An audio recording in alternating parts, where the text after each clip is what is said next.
Hey Keith, Hey, Michael, how you doing, buddy? good morning. You got good weather now? Yes, perfect. Beautiful. It's great Hey, to did you see. get the videos I sent you? I did. And everything's good? I'll let me just test the share right now so you can see. I'm sharing my screen. Uh, here's the trio book, Okay, I'm only seeing, oh, there we go. and Now that'll be the second video. okay, and it's playing. You see it? Yep. Okay. Let me stop that.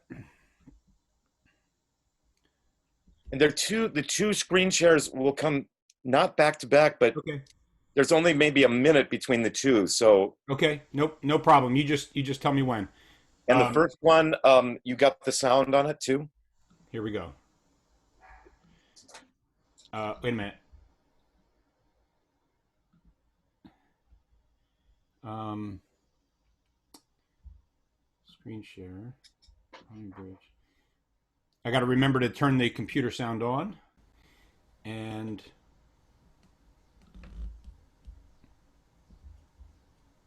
sorry to look like that.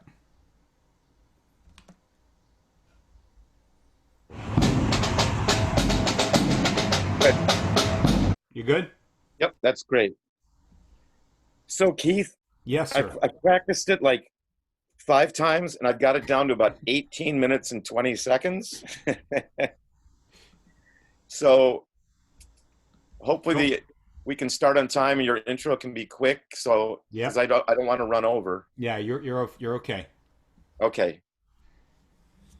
Um, Now let's see. How do I minimize my screen? I've got a big open screen. It just says, "Oh, you're still screen sharing." Uh, Can you turn you that off? There you Yep. go. Yeah, You're there you right. go. You're right. Thank you.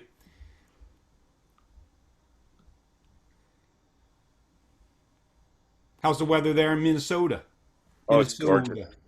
Yeah, it's cooled down now. It was so freaking hot the last few weeks, but it's cooled down and just doing some color correcting here. How does this look? No, that looks terrible. You look I'm just kidding. you look like a lobster. I'm just kidding. All right.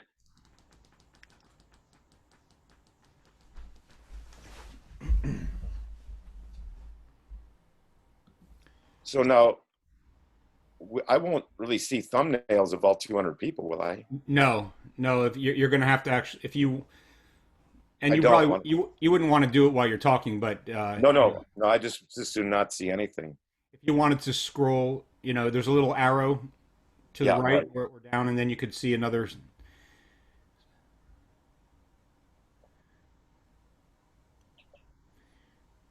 I did get somebody from Long Island tell me they still didn't have power, and it's probably going to be out for a couple days.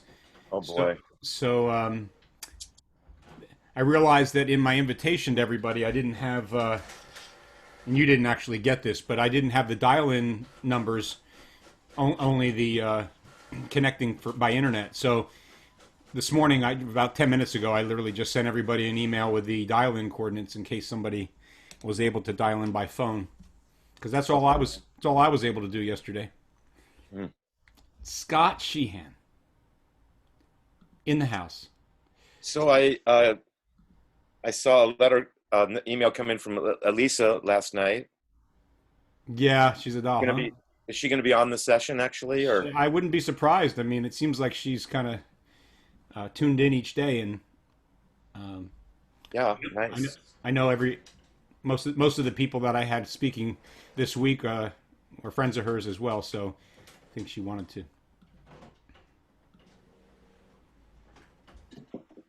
So yeah, so the first one comes, I'd say about 6 minutes in, and let me see if I can give you some kind of a prep cue. I mean, I'm sure you're ready to. Yeah, it won't matter. I'm gonna be as soon as you say Keith, Okay. go. Yeah, I'm gonna actually talk about the fact that they can play outdoors, and then I'll say a few other things, and then Hmm. yeah, I'll cue you to fire that up. So the first one has sound, the second one does not. Okay. I don't know if you need to reset that or if it's just ready to go. But Well, we'll see. I don't know if clicking that saved or whether I'll just have to click computer sound again. We'll see. Learning curve, right? yeah, right. How are you this morning, Scott? I am doing well. I'm in the middle of band camp, so Wait, we are wasn't that last rocking. week? You must It do was last two. week and this week. Yeah, rocking and rolling here. It's good. So, hi, Scott. I think we've met before. We have. You've been to my school. We've had the Dallas Brass at Hollidaysburg, Pennsylvania. Hollidaysburg, right? Okay, right. Yeah. Yeah. So, are you actually going to play football?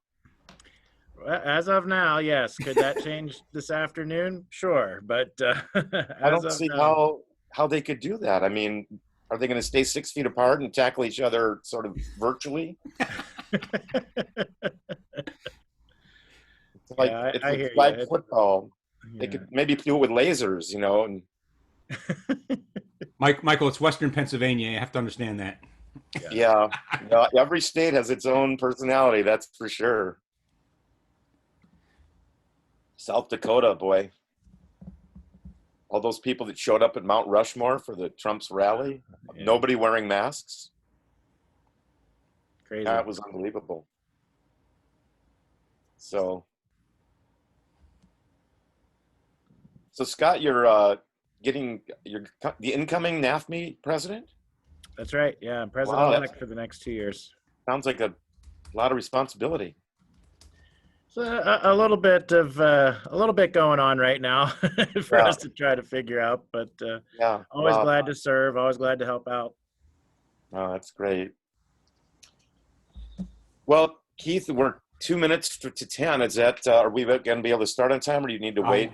I hope so. Okay. Can you tell how many people are waiting? Yeah, well, no, there are 65, 6, 7, 8, 9 people in, but we probably will have 100 in the next minute, so 100 more. Oh, okay. Keith, good morning. Good morning, Karen. Question. And you might already have this in the works because I know you. What about a Facebook group for everybody who did this symposium where we can continue to share things multi-level Yeah. for everybody? Great, Karen. It's an awesome idea. No, I hadn't thought of the Facebook group, so that's your idea. Yeah. What? You so need we- another one. Yeah. So, yeah, we can certainly do that. And of course, the Google form, the spreadsheet. Mhm. Hopefully, you all continue to add to that and share to that. Work on that together. Also, I'll make sure that everybody in every group has everybody's emails and contact information, so you can stay in touch. Yeah, whatever you want to do, we can continue to do. Yeah. Well, I think like even with the Facebook group, we can share video of like things we're virtually teaching. We can record Yeah. do you know what I mean? We can Yeah. share how we're virtually teaching or teaching, and it gives us that other platform to do it. Sure. For any of you who don't know, Karen Seward from Baltimore County, Maryland, and one of my dearest friends. Hey, And Karen. she actually has Brian Balmage's son in her band program, in her 5th grade band. So Brian goes in and sits in and plays trumpet with her rehearsals. And Fun. he wrote a piece for her group that was supposed to, I guess, have been done this spring, right? Right before you went out? Yeah, we did a composition piece. He was really excited because the kids did all of the lay work on what they wanted the piece to be. They wrote essays on how they viewed that working for the music, and we got to the point of probably 2 weeks after he handed me the piece. It was handed out to kids. We were halfway through, and then it was March 13th. So I have to figure out a way, and all those students have now graduated from me now, and they've gone to different schools. So I have to figure out a way to do an alumni situation, pull those kids back together because we need to premiere, and it needs to be those kids that premiere it because they had a hand in writing it. Wow. Very cool. All right, we are at 10 o'clock, and I know how people still joining us. Thank you all for your flexibility yesterday. I really felt helpless, and I just wanted to, again, thank my dear friend Brian Balmages for being so incredibly flexible, gracious, I should say, with his time. He didn't have to do that, and to be on an extra hour than he had planned. I got a lot of reaction from a lot of you, texts and emails, that just were blown away by him. And he really is exactly what you saw yesterday. He's the real deal. And can't thank him enough. So with us this morning, we are going to start off with, hold on a minute. Fresh off my printer. Michael Levine, another dear friend. Michael Levine is originally from St. Louis Park, Minnesota. He was a music major at University of Minnesota before transferring to Juilliard School of Music, where he earned his bachelor's degree in trombone performance. The next 4 years, he spent in Jerusalem with the Israel Jerusalem Symphony Orchestra. Upon his return to the States, he went to Dallas, Texas, where he started the Dallas Brass, and he's been touring with them ever since. And hopefully many of you have had the incredible opportunity to hear the Dallas Brass, because they're simply one of my favorite performing groups, and such a motivation to students. I know Scott Sheehan, we'll talk in a few minutes, also had him at his school. I had him at my school too, and the impact on students is just tremendous.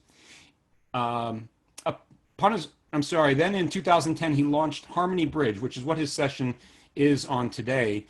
Michael relocated back to Minnesota 6 years ago, and he continues to lead the Dallas Brass along with developing and managing Harmony Bridge. Welcome, Michael Levine. Thank you. Thank you so much. Thanks, Keith. Hey, everyone. It's great to be with you today. And right off the bat, I wanted to thank Keith for the invitation. It sounds like you've had a very inspiring and memorable symposium, hurricane and all. And for those who live around there, I certainly hope all is well now that the storm has passed. So I'm here to talk about Harmony Bridge, but I'd actually like to start off with a little bit about Dallas Brass. The most satisfying part of my 38 years with Dallas Brass, well, there are really two things. First, that we've gotten to work with kids on, I'd say, 95% of our concerts. We do a clinic on the day of the concert, and we rehearse with the students, and then we invite both a high school and a middle school band to come up on stage and perform a piece with us on our evening concert.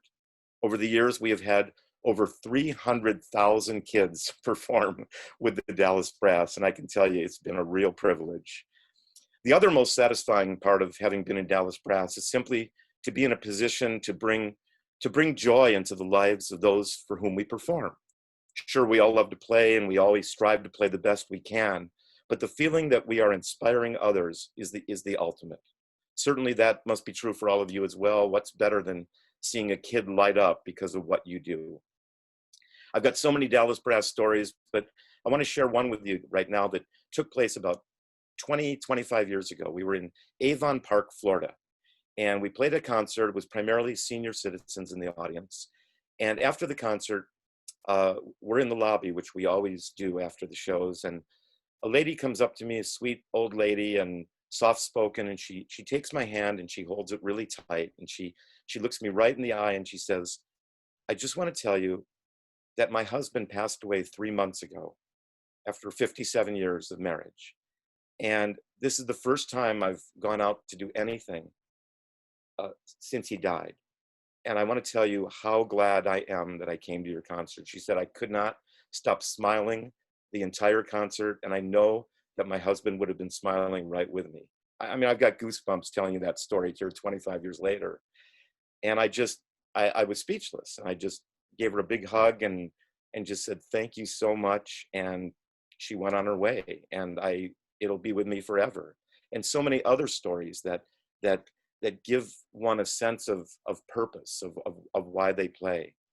And the reason I told that story is because Harmony Bridge is intended to give kids the opportunity to experience the same thing, the power of music to bring joy to the world, and perhaps better said, for the kids to understand the power that each of them has, with or without their music, to positively impact the lives of others. When the students get that, when they realize they can make a difference and have fun doing it, then they want it more than ever. They're hooked. They move beyond the notes and the rhythm and the mechanics of playing the instrument, and it's now about the why. And then the why drives the how. As musicians, I believe that our why is to serve, to share. Take a chef, for example. A chef creates this exquisite, these delectable, delicious gourmet dishes but it's the sharing that brings the real satisfaction, whether it's in a restaurant or if it's a dinner party, whatever the case might be. Louis Armstrong said, "My life is my music, but the music ain't worth nothing if you can't lay it on the public. Live for your audience, because what you're there for is to please the people." So Harmony Bridge connects kids with the community, with its main focus being on the senior population, senior residences, care facilities, nursing homes, and not just at Christmas time, but throughout the entire year. Now, Harmony Bridge was developed in 2010, long before the coronavirus, so we've had to make some changes. But the original idea was for kids to go into the senior facilities to perform and to interact with the residents, to bring music and joy to people who are pretty isolated from the communities in which they once thrived. Harmony Bridge also focuses on showmanship. The kids need to understand that they aren't just players, but they're performers. It's all about connecting with the audience, and that's what we have tried to do with Dallas Brass for all these years. Talking to the audience, letting them get to know you, audience participation, showing them how much you love what you do. We've had kids tap dance, line dance, juggle. When I went out with Keith's kids once, and I know he remembers, we had the residents parading around the room in New Orleans style with their walkers as the kids played When the Saints Go Marching In. It was incredible. Then after the kids perform for, say, 30 minutes, they stay and they visit one-on-one with the residents. It's pretty special when a 16-year-old girl is totally engaged in a conversation with someone who's over 100 years old. And Keith could tell you how magical that is. Now, obviously, the visiting part of Harmony Bridge at this point is on hold. And so is going inside the senior home. But the kids can still go and play outdoors. And of course, the need is even greater, as the residents are more isolated than ever and probably pretty scared, as they know that they are the most susceptible to contracting the virus. And when winter comes, we've got some ideas for that too. And even if you end up with distance learning, even if the school is off limits, with the permission of the administration, the kids can continue to perform at these senior homes. With proper distancing, I maintain that it's safer than going to the grocery store. Not only do the kids bring joy, but the residents tell me time and again, it gives them hope for the future. Otherwise, their reality is just what they see on TV. And the kids understand that they're not just playing their instruments, they're giving a gift that is priceless. Harmony Bridge teaches compassion, empathy, character, kindness, self-esteem. It bridges generations. It's social, emotional learning at its best. Keith, if you could share the screen for just a minute. I've got just a short clip here from a recent Harmony Bridge performance.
So we've actually done 4 of those performances here in Minneapolis this summer, and it's just been incredibly rewarding. I mean, there are tears in their eyes, and the kids feel it as well. Like I say, they know they've done something special.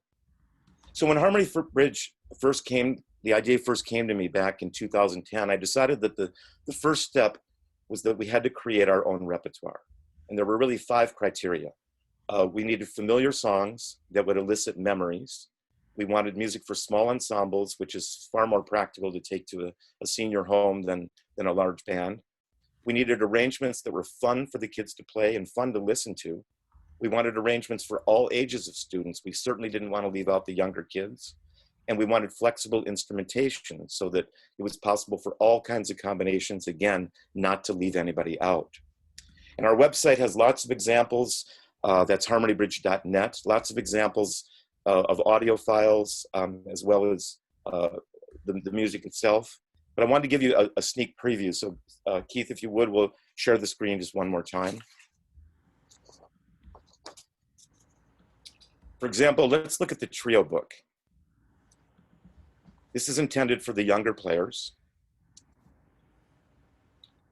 And it's in score form, which is not uncommon for trio books, which is so important for the kids to see what else is going on. I've always been a bit envious of choirs because every singer has a score. Having the whole score also makes it convenient to switch parts.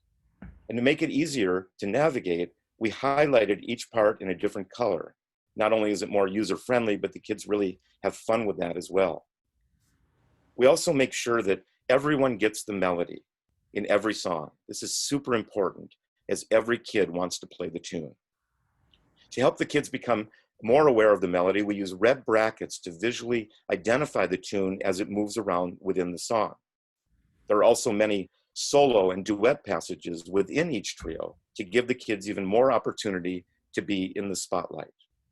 The trios can be played by 3 of the same instrument or 3 different instruments. By the way, the first 5 trios have just 6 notes, so most kids can start playing these pieces toward the end of their first year in band. The intermediate and advanced books are in 4 and 5 parts respectively, and they use different colored brackets to outline the melody, along with significant harmony lines and counter melodies as well, so they become more aware of their role as it changes throughout each piece. They begin to understand that there's a lot more to consider than just playing the right notes. So for those of you string teachers out there, I do want you to know that we are actively working on string versions since we started out with just the band music. And we are well aware that you don't just transpose into sharp keys, but there's a lot more regarding hand positions for young players and articulations, which are different than wind articulations. And we hope to have that first book, the trio book, ready by October. Now, there's one more part of Harmony Bridge I want to discuss, and that is the independent musicianship, teaching kids to teach themselves.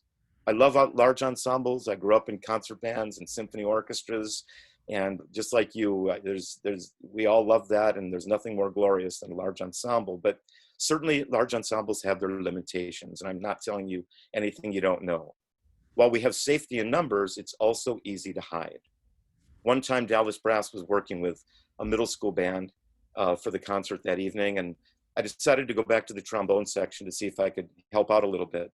And the first kid I came up to, he had the horn up and the slides going back and forth, and it looked good to me. And I looked at his music stand, and there was no music on the stand. And it wasn't because he had memorized it. I said to him, where's your music? And he said, no, I don't know, can't find it.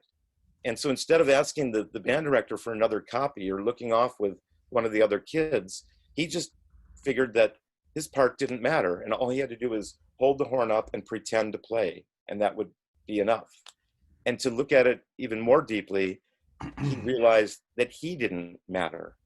And that is an impression I will never, ever forget, because it was so sad. And I don't blame the band directors, because my gosh, how much can one person do when you've got 50 or 80 or 120 kids in front of you?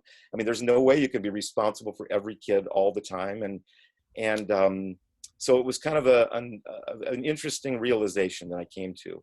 And kids don't want to hide, you know that. I mean, one time I was working with a 7th grade band in the early days of Harmony Bridge, and about 50 kids. And we were playing Skip to My Lou, which was in 4 parts. And we played it through a couple of times, and they sounded good. It wasn't super difficult, but they sounded good. And then I said, I'd like to get some volunteers. Let's do 2 on a part.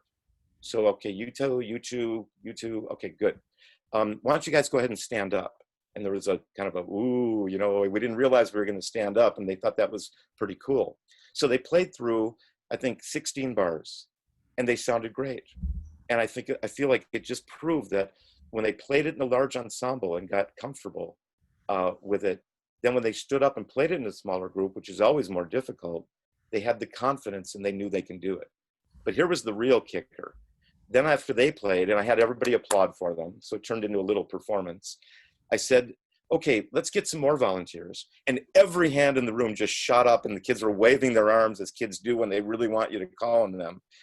And it really, I got goosebumps telling you that story again, because it just struck me how hungry the kids are to have a chance to shine, to go up to bat. And I think that's what really draws kids to sport, speaking of going up to bat, because even though it's a team effort, it's all filled with individual moments. Somebody hits the ball, somebody scores the run, makes the catch, kicks the goal, makes the basket, and the crowd cheers, and that kid has that moment in the spotlight, and mom and dad are proud. And in the band environment, you know, we don't get a lot of opportunities like that, where a kid can really feel like my part really matters. And in the small ensemble world, of course, there's a lot more opportunity for that. And by the way, as that story demonstrates, you can also teach small ensemble concepts in a large ensemble setting with the Harmony Bridge program. Another limitation of the large ensemble is that kids aren't really involved in the process. Frank Battisti, one of the great master conductors of American wind bands, said this, and if anyone was at his session at Midwest a couple years ago with Tim Lotzenheiser, this quote came from that session. He says, "The large ensemble is kind of like corporate America. You have a CEO up front, gives all the orders, makes all the decisions, then you've got the workers out there, and you tell them all what to do. When the kids play in small ensembles, it's theirs. They take possession, and the music becomes better. As a teacher, what I tried to do was put myself out of business.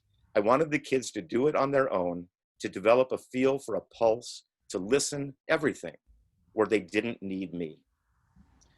So the idea in Harmony Bridge is to empower the kids to think for themselves, to really listen, to assess, to problem solve. How do we sound? How do we want to sound? How do we get from here to there? One more quick story. I'm doing a class, Harmony Bridge class, in Manteca, California last year.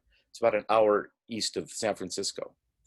And I had about 25 kids, so I divided them up into 4 small ensembles, and I gave them 15 minutes each to go off in a separate room and practice a piece. And then we were going to come together and perform for each other. So the first group gets up there and they play through their piece.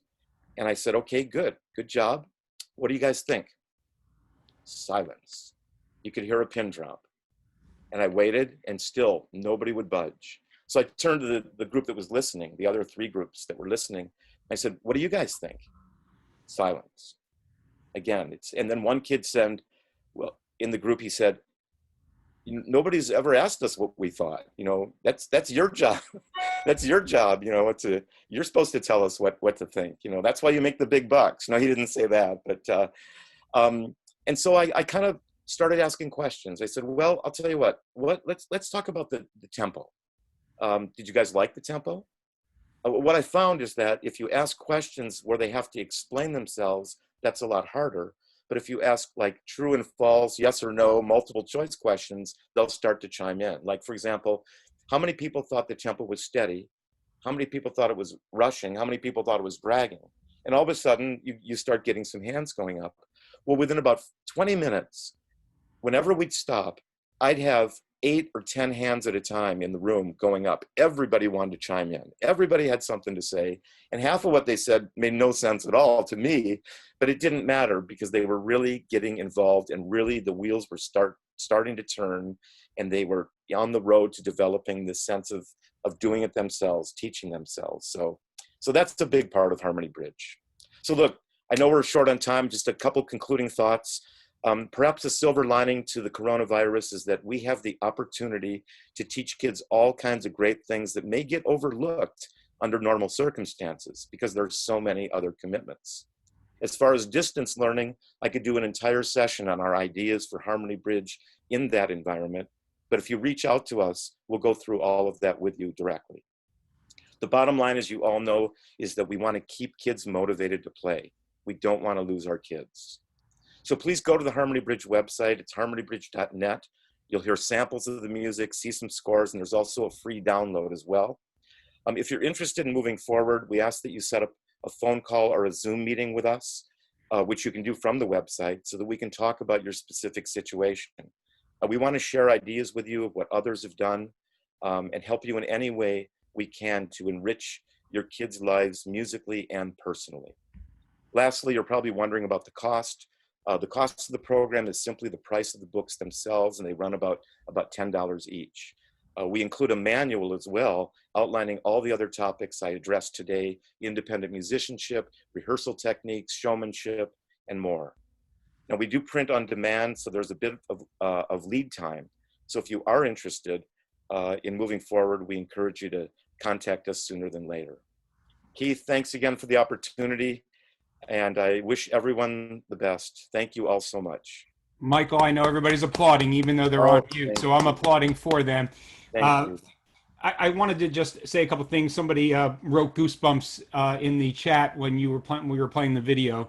And I also chimed in and said that those Harmony Bridge performances that I did with my kids in the nursing homes were some of the best experiences of my teaching career, hands down. Also, somebody, Spencer from California, said he graduated from Manteca High School. Oh, really? Yeah. Okay. I just had one comment. There was a comment from Megan, I'm sorry, in Virginia. She said that most of my kids do not know these common melodies and cannot play them due to religious or cultural purposes, that her school is very diverse. She asked, could a multicultural or multinational book be created in the future for situations like mine? Oh boy, absolutely. That's absolutely on our agenda. It sure is. And as far as the religious part goes, I mean, I don't know how far that stretches, but I mean, we do have songs like A Skip to My Lou, and you know, I'm just looking at the book here, and you know, Go Tell Aunt Rhody, and I mean, they're mostly folk songs. Anyhow, give us a call. Is it Karen, you said? Yeah, Karen in Virginia. I'm sorry, no, it's Megan. Megan in Virginia. Sorry. Megan. Yeah. Give us a call, Megan, or sign up to talk, and we can talk about that. We can make it work for you. And I will say, as long as you're talking about repertoire, that there are a few songs in the book that are now controversial. Oh, Suzanne is in the book, for example. And with all the racial issues that have been going on, there's a lot of discussion about what's appropriate and what isn't appropriate, and we're well aware of that. We're not in a position to cut those songs out. There are probably 4 or 5 of them at this point, but depending on how things go, we will adjust accordingly. And so that's unfortunate. I think it would be a real loss to lose Oh Susanna, for example, but you know, we want to do what's right. So thank you so much for joining us, Michael. It's fantastic. Thanks, Thanks everybody. Please reach out to us. Thanks, Keith. Yeah. Next up, we have Scott Sheehan, straight from band camp in Hollidaysburg, Pennsylvania. A nationally recognized advocate and leader for the advancement of music education, Scott Sheehan is director of bands and music department chairperson at the Hollidaysburg Area Senior High School in Hollidaysburg, PA, where he directs the symphonic band, wind ensemble, concert band, jazz band, marching band, teaches AP theory, fundamentals of guitar, and rock, rap, and revolution. Educational clinician for Conselmer and a consultant for strategic planning and association development. He is a past president of the NAFME's Eastern Division. He is currently the program chair for NAFME's All National Honor Ensembles. For our Pennsylvania folks, you probably know him very well as he's an active PMEA member. Scott has served as state president. He coordinates the PMEA Leadership Academy and serves on the PMEA Mentoring Program Steering Committee and is chair of the PMEA Model Curriculum Framework Project. He's an active guest conductor and clinician throughout the country and performs trumpet with the Hollidaysburg Community Band and with the Altoona Brass Collective. Scott, thanks for joining us this morning, my friend. Yes, thank you, Keith. And great to see everyone on the call. It's wonderful to see so many folks that are willing to give up some time this week, especially as we're all trying to make sense of what school is going to look like And if you're looking for insights, maybe we'll have a few ideas, but I don't know about your worlds, but it seems like it changes almost by the hour. It had been, seemed like things were changing weekly or daily, but things are moving. But here's the piece to know. We are really in this together. Through the last 5 months that this has happened, the thing that I have come to realize is that this is a music education nation. We get things done. We know how to climb the mountain. We know what that view looks like, and we're going to do it. Why? Because we care about kids, and that's the bottom line. I think music education has moved more mountains in the last 5 months than probably would have been in 5 years. In terms of the technology, in terms of the pivot to virtual education, we have each other's backs. And here's the amazing part of this. So much of this is free. People are so willing to give their time to help each other, to help us figure this out. And I think there's a tremendous power in this. And so on the 160, 180, 200 people that are on this call this morning, right here is a huge brain trust. I'm not going to share, some wisdom from on top from NAFME for you. It's the power that we have together that can really help us get through this. And so what's going on in my neighborhood is one thing. As Keith said, I'm in the middle of marching band camp. And for a lot of you, maybe that's not even the remotest possibility at where you're at. But we, in the sense of the folks here in my area, we are working together and we're talking about this and we're connecting. And so I think through all of this, the biggest thing to take away is that we have the connections and people will make this happen because we care about students. So whether your situation is looking virtual or some sort of hybrid, or you're back in the brick and mortar, I think the idea to communicate and collaborate with your colleagues has never been more important. And I'm going to share some resources with you as we go along. But I do want to take a look at this photo. It's a marathon. It's not a sprint. I know that when we went out in March, I thought this was going to be 2-3 weeks, maybe a month. The virus passes, we're good to go. And we know that that's just not the case. And when you look at this picture, the other thing about this picture that strikes me is the massive amount of people. And that's what this is. It's when we run a marathon, it's not just running by yourself. You're encouraging everybody. We're going to make it to the end of this. And we will together make it to the end of this. And so I think of this year more than anything as a bridge year. We've got to build the bridge. Just like, Mike was saying with the, Harmony Bridge Project, we're building bridges to make this happen. And so we're running this very long, tedious race together, and we're encouraging each other just to make it to the finish line together. So one thing to kind of put into perspective too is to note that, we do have to take care of ourselves. And I saw this months ago. I saw this probably early April when things were just really crazy, when we realized we weren't going to be able to be at the end of the school wasn't going to finish, all those sorts of things. And I posted this on some social media and people just overwhelmingly love this because, the thing is we have to give ourselves a break. Our administrators might be asking us to come up with plans and we just might not have the answers. And you know what? That's okay. You've got to be able to give yourself a break, work together, collaborate, but realize that we just don't have this figured out yet. I was on a teacher union meeting yesterday and, there was a lot of kind of finger pointing and what's the answer to this? And we don't know and that sort of thing. And I said, folks, hold on, pause.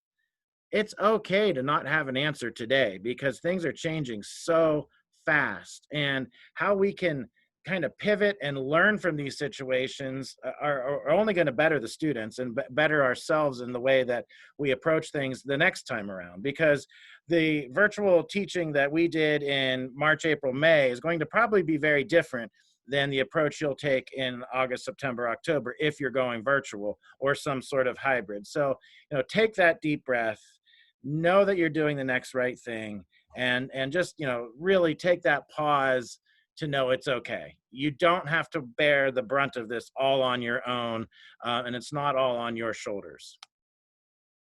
And the one big thing to know is NAFME is here to help. And I think one of the piece of inspiration that I want to share with you, no matter what state you're from, I know so many states, especially in the Eastern Division, are really working hard for members, and NAFME is also there trying to really help guide and provide resources that are relevant for all of us as we're going through. So this PowerPoint I sent to Keith, and all of these are hyperlinked, and he'll share this out so that if you click on the COVID-19, you're going to see all of the resources that NAFME has put out all in a one-stop shop for COVID-19. So certainly information about our webinars and professional development, the advocacy work, which I'll touch on in a minute, the guidance for returning to schools. And by the way, that's going to be updated again.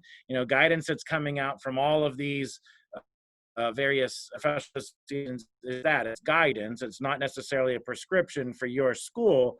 And realize that it's going to be changing. The research piece of this is big. Tomorrow, the second round of the aerosol study results come out, and that will be linked on our website as well. And I'm sure you can find that through the NFHS website. But one thing I do want to point out about the aerosol study, and I'm not going to get into all the details today, but just realize that this is results. It is not guidance. There's a big difference between looking at preliminary results that are happening, in the labs, and what that actually means in terms of implication for our classrooms. So just my word here is just to tread cautiously on that. But we've got great information about sterilizing instruments and cleaning guidelines, work on copyright. So it's a one-stop shop for NAFME in regard to the pandemic. And then to get into a little bit more detail here, there are some return to school guidance, as I mentioned, and there's the aerosol study. And again, these are all hyperlinked. When Keith shares this, you'll be able to click on any one of these things. And another piece of this is the standards. And I'm not going to get into a lot about the standards, but there are two pieces that might be of interest to you in particular. First of all, a lot of you have probably been thinking, and maybe you've even heard on other webinars, the shift from performing to the responding and the creating can certainly be a place to start. And you need to do what's best for you and your students. But the second thing that I think could be very helpful for you all are the opportunity to learn standards. These speak to the things that support the music education that you all are delivering every day. Things like staffing, scheduling, room and equipment, those sorts of things that speak to the curriculum, that support the curriculum. And so if you've never seen the opportunity to learn standards, these are a great resource for advocacy for you at the local level to be able to have that conversation and say, you know what, I really do need this staff. We can't cut this staff. We need to be able to do this in order to provide that. So this gives you that little bit of research and data as to how to support that program at the local level. And of course, there's other pieces to the standards. And one other thing to highlight, the Library of Congress Teaching with Primary Resources information is relatively new. And there's information for band, orchestra, choir, general music. And this year, the plan is to move into chamber music. So there's a lot of great resources there that tie in. So if you're looking for something new, I think that's another great place to look. And I realize that there's so much information coming at us constantly, and it can be very overwhelming. What I tell everyone is just find one thing, find one or two small things that you can jump onto and try, and you're going to know what's going to work for your students. So I mentioned advocacy, and I think this is big. NAFME has a very large footprint at the federal level. For 10 years, we've been doing our Hill Days and building relationships with members of Congress and their staffers. And I know a lot of the states and PMEA, for those of you that are from Pennsylvania, have a great state advocacy chair. Mark Despotakis does a wonderful job for PMEA. And there's a lot of great work that goes on at the state level, New Jersey as well. There's a lot of very active work being done at state levels.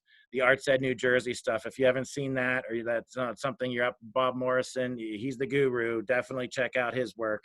But really, it comes down to the work at the local level to try to get this done. And so, again, these are all hyperlinked. You'll be able to check out any of these things.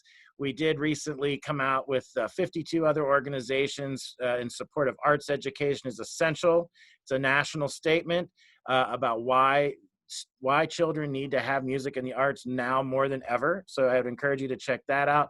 The other great things, if you are struggling in your district, check out the local advocacy action plan. It walks you through step by step how to get your plans together, setting goals, understanding budgets, and all those sorts of things.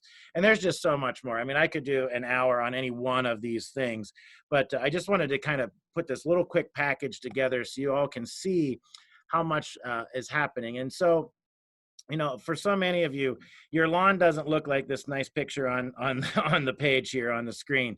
Our lawns are pretty weedy, burned out, and a little bit crazy right now.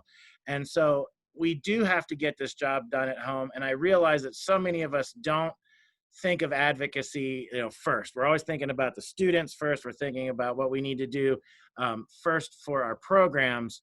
Well, advocacy is definitely something that we've got to make. We need to get the water on the lawn, get the fertilizer, do a little digging, and making sure that music education is important for the students in your schools as we move forward. And a lot of those resources that NAFME provides, as well as your state MEAs, are going to help get you there. And I'm always happy to talk advocacy with anybody. I know Keith does a fantastic job as our Eastern Division president. Another great resource there if you have concerns or questions. And there's a lot of others out there too.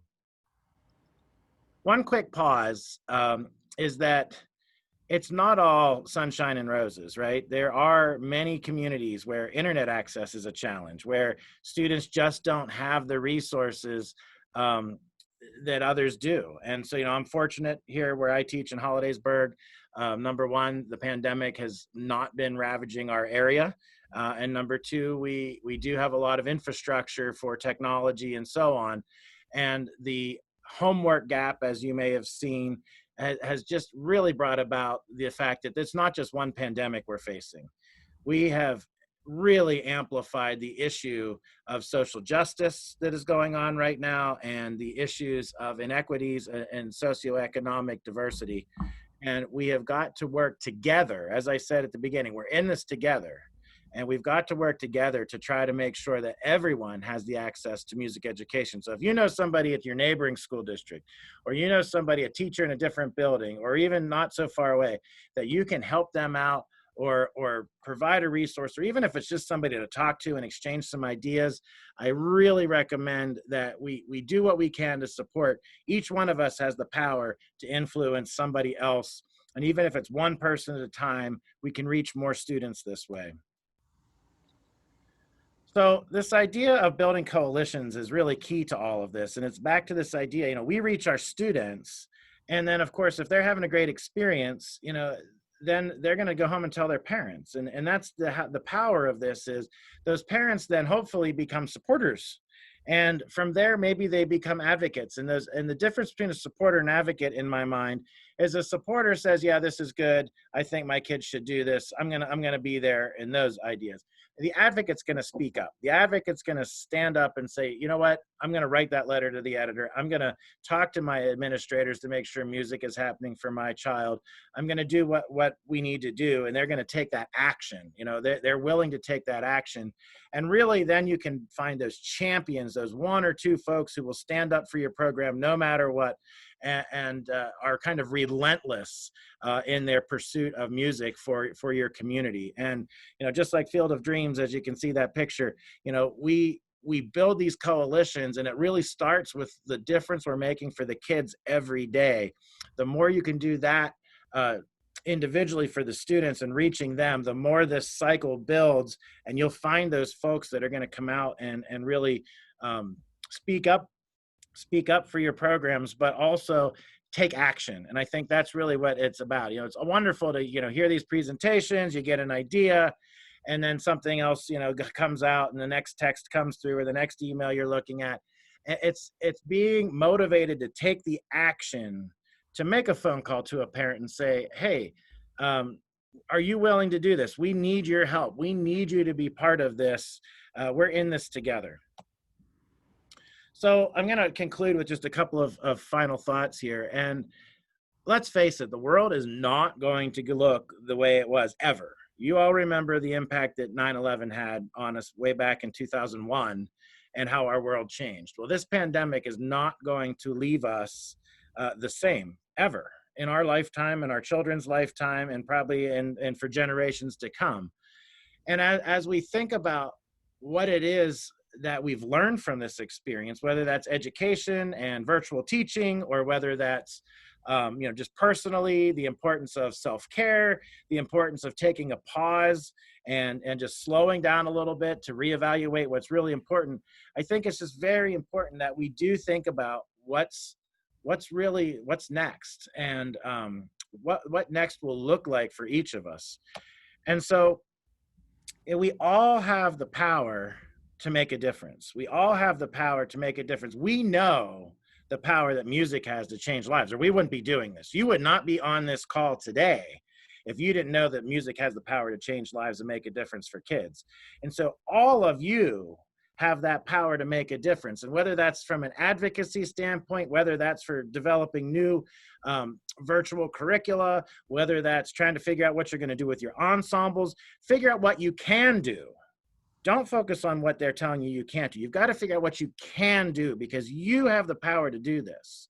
And the other secret weapon for us is that we're in it together. We've got hundreds and thousands of music educators across the country that are doing this because we're music teachers and we figure it out. And so, think about what it is and what those new habits are going to be, as Aristotle says here. Think about what those new habits are going to be, so that when we emerge and we get across the bridge and we have what a new normal, it's full of music, it's full of enrichment, it's full of creative children and a citizenry across the United States that is thoughtful and caring and knows how to express joy. And so I would challenge all of you, through all of this and through all of the craziness, dream big. This is truly somebody's house. If you look real close here, I don't know if my little cursor will come up, but there's somebody standing on the steps. This is somebody that had a dream to build a house that like no other house. And I challenge all of us to think about what those dreams can be for what your music program is going to look like in a year from now, in 2 or 3 years from now. And more than just your program, what about your students? What about the difference for all the children in your school that desperately, desperately need music? It's social, it's emotional. We're there, guys. We need to connect. The kids need us to connect. And so we've got to have these great big dreams and know that we have the power to make a difference no matter what. There are a tremendous amount of resources out there. There's a tremendous amount of people here, and we will get through this. So I certainly appreciate you taking the time to have me on, Keith. Here's my contact information. Know that we will get through this together. And I love this quote. It's JFK, "A rising tide lifts all boats," and the tide will rise. This is temporary. The tide will rise, and we will be stronger for it. We will definitely be stronger for it. So thanks again for having me. There's my email. Keith will share this. And if any of you have any questions, comments, things that NAFME can do for you, things that your MEAs can do, don't hesitate to reach out. Thank you so much. Ladies and gentlemen, your national president-elect for NAFME. What a great speaker, Scott, and inspirational. That's why I had you on. You knock it out of the park every time. Thank you, my friend. Thank you. Have a great day, everyone. And next up, Sarah Gulish. You're on the call, yes? Yes, I'm here. Great. Sarah Gulish holds a PhD in music education from Temple University. Sarah has taught secondary level school at Lower Marion High School in Pennsylvania for over a decade. She also serves as adjunct professor of music education at Buffalo State University and Temple University. Her teaching centers on creativity and improvisation and focuses on new music learners. Sarah is an active researcher, writer, presenter, and clinician at state, national, and international levels. She serves as the United States representative for the International Society of Music Education's Popular Music Special Interest Group and is a past member of NAFME's Innovations Council. And I recently appointed her to be Eastern Division's representative to serve on NAFME's Orchestra Council. So thank you for serving on that, Sarah. She also regularly tours and records as a rock musician with several variety of groups. Her experience as a popular musician has influenced her curricula and philosophy as a music educator, and is detailed in her book, Creativity in the Classroom, an Innovative Approach to Integrate Arts Education. Sarah is a co-founder of F-Flat Books and has contributed to numerous publications in the field of music education. Please welcome our guest, Sarah Gulish. You all, I didn't know I was going to get such an introduction, so thank you, Keith, for reading all of my credentials. I also have 3 kids. I'm a mom. I have 3 kids, 6 and under, so quarantine has been interesting. You might hear them if they barge into the room, which is just part of life, teaching from home. I'm sure many of you can relate to that. Today, I want to talk about a couple of things, and I'm approaching you as a public school music teacher myself, one who still doesn't know what school is going to look like in a few weeks, and how I'm thinking through how we can reimagine the instrumental classroom. I'm also talking to you as someone who has the opportunity to work with many different music educators through my company, FLAP Books, and I've gotten a chance to really understand what's happening in terms of the national scope and what we're looking at in the 2020-2021 school year. And I'll share some resources for how we're supporting teachers right now. And I'll give you my information as well, so you can be in touch with me if you have any questions. I'm gonna share my screen, and the presentation that I'm showing you now, I'll post a link in the chat at the end so you can look at some of the media examples I provide, since I won't be going through all of them, but they are all clickable and I can share this at the end of my presentation. Like Keith said, my primary interest when it comes to music education is creativity. How can we be creative with our students in the classroom? And we know through research that this is one area that is severely lacking, especially in the large ensemble model. And so I don't know about you, but I grew up in a large ensemble program where we played the music on the page for concerts. We didn't create, we didn't improvise, we didn't write songs, we didn't play without music in front of us. It really was notation-based replication. And so when I took over the orchestra program at Lower Moreland High School, I wanted to know how could I change the way that we viewed our large ensemble programs. And so now, as we reimagine orchestras and bands and other types of large ensembles, creativity is going to provide a critical role for having our students become autonomous, at home, hybrid, or in-person musicians, however we're reaching them. So the problem classically has been that replication has trumped creation. We've become very good replicators, but in our programs at large, we haven't done a great job having students learn how to create on their own. So if this is our problem, the solution that I propose is to think like a rock band. As Keith said, I spent a lot of my life kind of leading 2 lives. I'm a classically trained musician, piano is my primary instrument, and I'm in the classroom teaching classical music. And then outside of school, I was always playing in rock bands. And what I found is some of the practices within the rock community and within being in an original band, once I fused them into my instrumental classroom, it completely changed the look and feel of my ensemble. So here's some ways that we can take that rock band mentality and infuse it into our large ensemble classrooms, whether in person or online. We can improvise. Improvising is a way that our students can learn how to jam alone and with a group, whether through Zoom or in class. We can create. Creating could be arranging, it could be composing, it could be writing songs alone or collaboratively. We can share. So not only showing product to our communities, but showing process to community members, and in turn creating what I call a teaching learning feedback loop. And I'll provide some examples for how this could practically look, both in your in-person and virtual classrooms. And then finally, connect. So to truly build lifelong learners, we need to connect our students with more than just what happens in school. We need to rely on other students, influencers, bands, orchestras, others to pave the way for your curriculum. And I do want to say as an aside, we are in this unique time where there are many people in the field of music who are willing to provide time to teachers and schools like they never have before, because of the need that we have. And so I'm seeing all of these exciting collaborations because folks are more willing to do so.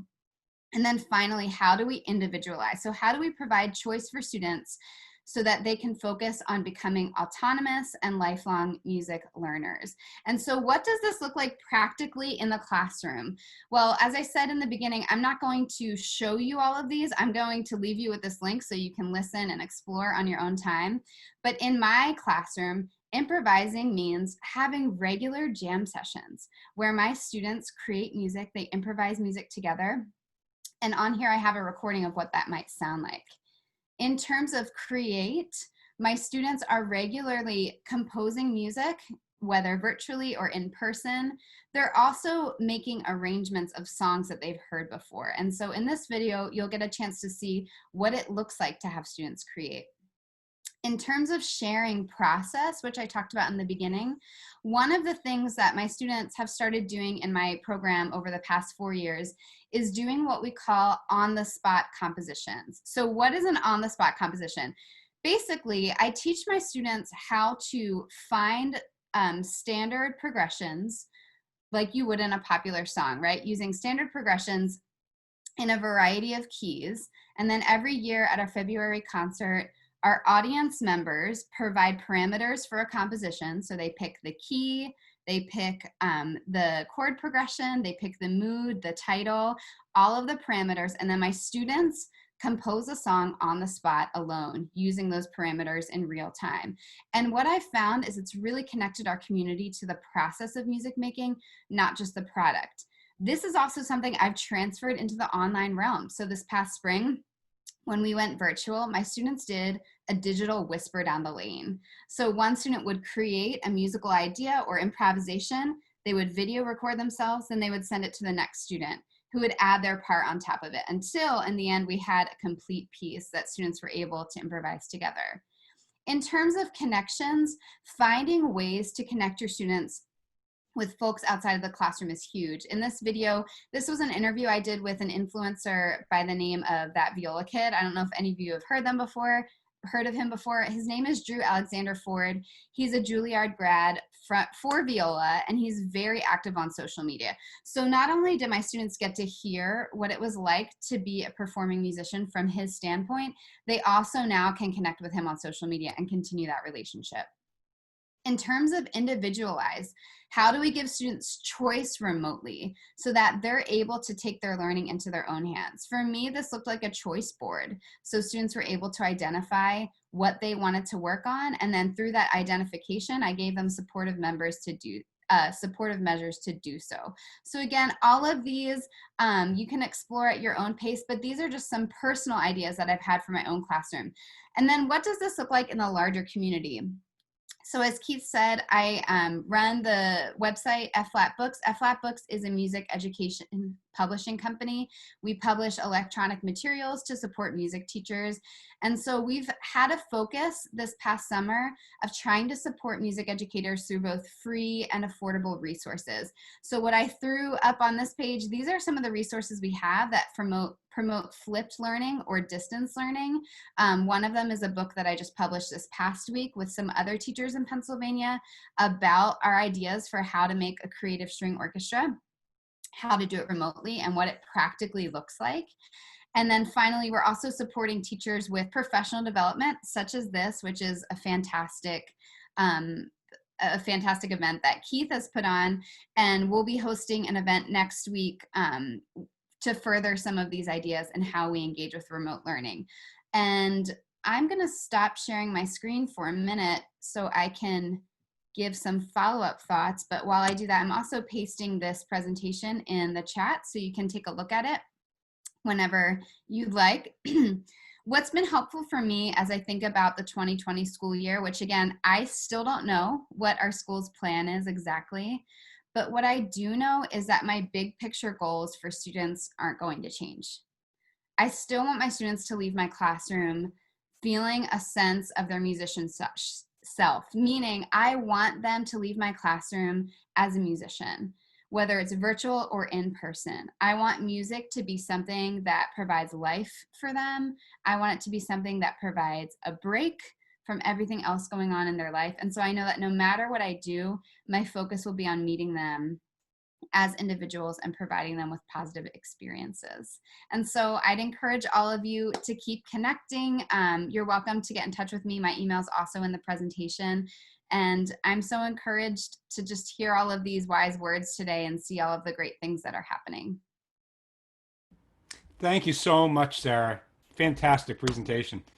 Mike Levine texted me privately. She is amazing. So terrific. We have a moment or two. If there's any questions for Sarah, if you want to put them in the chat, or unmute yourself. I know we have a lot of people that could get pretty hairy, but